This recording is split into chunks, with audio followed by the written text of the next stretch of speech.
శ్రీ గురుభ్యో నమః. చిన్ననాటి చందమామ కథలకు స్వాగతం. ఈనాటి కథ శీర్షిక రత్నాలమ్మ వరహాలమ్మ. అనగనగా ఒక అడవి. ఆ అడవి నిండా రకరకాల చెట్లు. వాటిలో ఒక చెట్టు మీద పిచ్చుకమ్మ పిచ్చుకయ్య గూడు కట్టుకుని ఉంటున్నారు. పిచ్చుకమ్మకి 5 మగపిల్లలు, 2 ఆడపిల్లలు.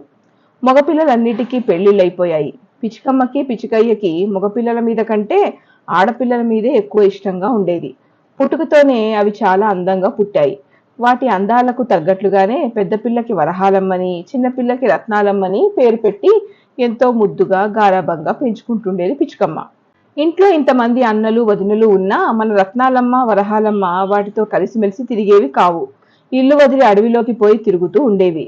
రత్నాలమ్మని విడిచి వరహాలమ్మ ఒక్క క్షణం కూడా ఉండేది కాదు. అట్లాగే రత్నాలమ్మ కూడా అక్కను విడిచి ఒక్క నిమిషం ఉండేది కాదు. ఎక్కడికి పోయినా రెండూ కలిసిపోతూ ఉండేవి. ఇట్లా ఉంటుండగా